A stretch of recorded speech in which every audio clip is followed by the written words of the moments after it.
Halo semuanya, apa kabarnya? Ya, pada video kali ini saya mau mengajak teman-teman menyaksikan analisa dari Akbar Faisal tentang menteri-menteri Pak Jokowi yang ada di pemerintahan Pak Prabowo itu sebagai upaya menjaga Gibran. Ya inilah analisa-analisa liar ya teman-teman, seperti analisa Pak Jokowi panik, Pak Jokowi resah, Pak Jokowi dengan Pak Prabowo tidak akur, Gibran akan dilengsarkan. Ini kan analisa-analisa liar yang tidak berdasar ya. Di sini akan dibantah oleh netizen ya teman-teman.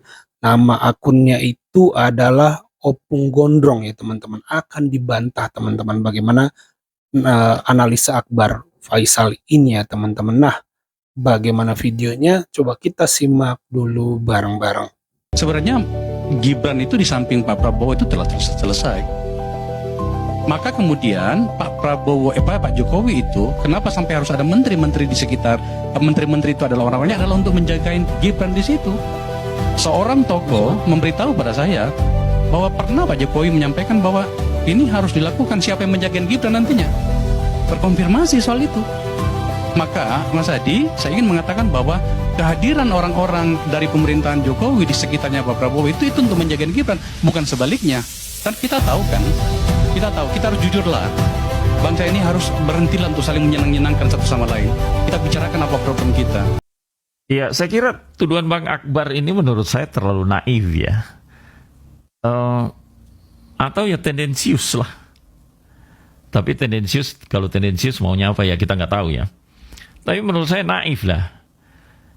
Kalau 16 menteri yang dibawa Prabowo masuk ke kabinetnya hanya untuk menjaga Gibran. Ini negara apa? Apakah kita percaya bahwa negara kita memang benar-benar seperti itu? Saya kira saya sebagai rakyat tidak percaya. Apa yang saya lihat, Gibran mampu bekerja. Ketika dia jadi wali kota, ketika memang dia mampu bekerja, dia tidak perlu dijagai seperti anak-anak. Menurut saya, dia punya cukup kemampuan sebagai anak muda, dan saya kira dia sudah belajar banyak menghadapi bagaimana deraan tuduhan politik, tuduhan macam-macam yang menimpa ayahnya dan juga dia sendiri. Saya kira dia sudah punya cukup mental untuk duduk sebagai wakil presiden dan rakyat percaya kepadanya. Karena kalau rakyat nggak percaya, rakyat nggak akan milih. Ya, jadi kita nggak bisa lari daripada fakta bahwa Gibran terpilih memang karena Prabowo terpilih memang karena faktor Gibran juga. Jadi apakah karena karena Prabowo terpilih karena faktor Gibran, terus Prabowo harus memberikan 16 menteri kepada Gibran atau untuk menjaga Gibran? Menurut saya terlalu naif gitu. Nggak berdasar. Nggak masuk di akal gitu. Ini logika yang nggak masuk di akal. 16 menteri adalah untuk menjaga Gibran. Menjaga apa? Menjaga posisi dia supaya aman atau apa? Saya kira itu pun harus dijelaskan itu. Kenapa dia harus dijaga? Ini maksud Bang Akbar apa nih? Yang berikutnya, pernyataan ini kan berarti mendiskreditkan Pak Prabowo juga. Maksudnya itu, apa Pak Prabowo memang mau memberi 16 menteri hanya untuk menjaga Gibran? Karena gini, sinyalemen bagi kami, ya setidaknya saya lah sebagai rakyat biasa, dengan adanya 16 menteri Jokowi masuk ke kabinet Prabowo itu, memberikan sinyalemen bahwa Prabowo akan melanjutkan program-program Jokowi terutama bagi kementerian-kementerian yang menterinya ditransfer itu. Jadi bagi kita ini adalah baik. Kepuasan rakyat yang 80% terhadap kinerja Jokowi ini ditransfer, ini berbanding lurus ya.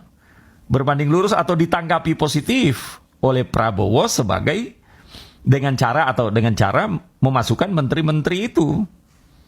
Jadi ya menurut saya terlalu naif. Entah apa maksud Bang Akbar berbicara seperti ini, atau karena ini kan potongan jadi kita tidak dengar semua. Tapi menurut saya keberadaan menteri-menteri itu bukan untuk menjaga Gibran. Gibran nggak perlu dijaga menurut saya. Dijaga selama jadi wali kota, selama pemilihan umum mereka nggak perlu dijaga. Mereka tetap Gibran dengan berbagai deraan, bahkan berbagai kasus hukum, ya akhirnya lolos jadi wakil presiden. Jadi nggak ada yang perlu ditakutkan. Gibran jadi wakil presiden itu karena rakyat, bukan karena yang lain-lain, bukan karena siapa-siapa, karena rakyat yang memilih Prabowo. Jadi kita harus percaya, kalau kita percaya demokrasi, ya kita harus percaya juga bahwa ini adalah hasil demokrasi. Ya mau kita sepakat atau tidak sepakat, ya ini rakyat, hasil rakyat pemilihan umum gitu. Jadi agak naif kalau 16 menteri itu untuk menjaga Gibran. Pastilah ini sinyalemen baik bahwa jalan tol mungkin akan dilanjutkan semua, program-program yang belum selesai, IKN akan lanjut gitu. Karena selama Jokowi belum ada yang mangkrak gitu ya, udah jalan gitu, tinggal dilanjutkan. Jadi yang menjalankan tentu kementerian-kementerian dan menterinya yang ditransfer itu. Saya kira itu ya. Ya, buat saya sih sejauh ini analisa dari Akbar Faisal masih analisa tak berdasar aja ya. Seperti yang saya bilang tadi, Jokowi Prabowo pecah kongsi, teman-teman tentu pernah dengar rumor-rumor itu. Lalu Prabowo dan Gibran itu tidak disukai karena akun Pupu Wafa, kasus Pupu Wafa. Lalu apalagi Pak Jokowi mau ngambil partai Golkar, Pak Jokowi mau jadi ketua Dewan Pertimbangan Agung. Ya itu kan rumor. Terbukti nggak? Ini pertanyaan sekarang. Ini udah berapa hari ya Pak Jokowi tidak menjabat ya? Ini udah tanggal berapa nih? Sampai hari ini saya nggak lihat tuh Pak Jokowi dilantik jadi ketua Dewan Pertimbangan Golkar. Kan? Tidak tuh Pak Jokowi jadi Dewan Pertimbangan Agung. Tidak tuh Pak Jokowi pecah kongsi dengan Pak Prabowo. Jadi apanya yang harus dipercaya dari analisa-analisa seperti ini, apalagi 16 menteri dari Pak Jokowi ada di pemerintahan Pak Prabowo untuk menjaga Gibran. Pertanyaan pertama, menjaga dari apa?